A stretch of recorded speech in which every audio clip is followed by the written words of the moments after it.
Thundering samba bands, colored feathers, glitter, and lots of sexy moves. But while the hip shaking and the rhythms may be Latin, the faces are distinctly Asian.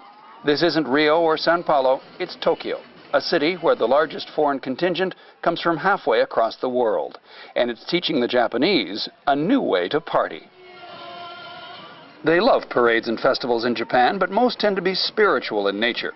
And they usually involve a lot more clothing than this one does. It goes on like this for hours. Thousands of Japanese, all in love with the music and the culture of Brazil. It all started 100 years ago when Japanese laborers emigrated to Brazil.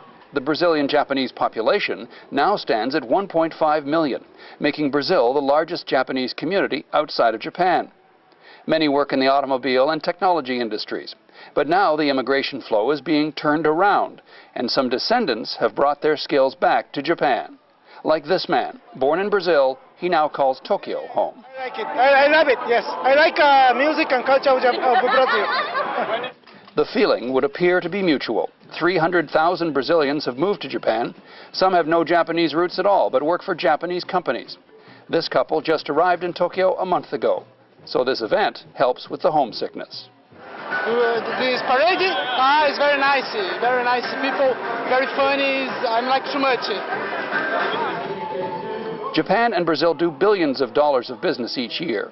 And with Brazil joining Russia, India, and China as one of the 4 economies with the greatest growth potential, Japan is well positioned for the global future. But for a lot of Japanese, Tokyo's Brazil Carnival has nothing to do with economics. It's about being a little bit naughty. Music and dancing, people is so different. So different from Japanese. They go to a different world, you know, they get to be somebody other than themselves.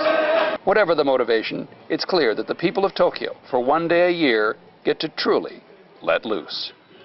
John Northcott, CBC News, Tokyo.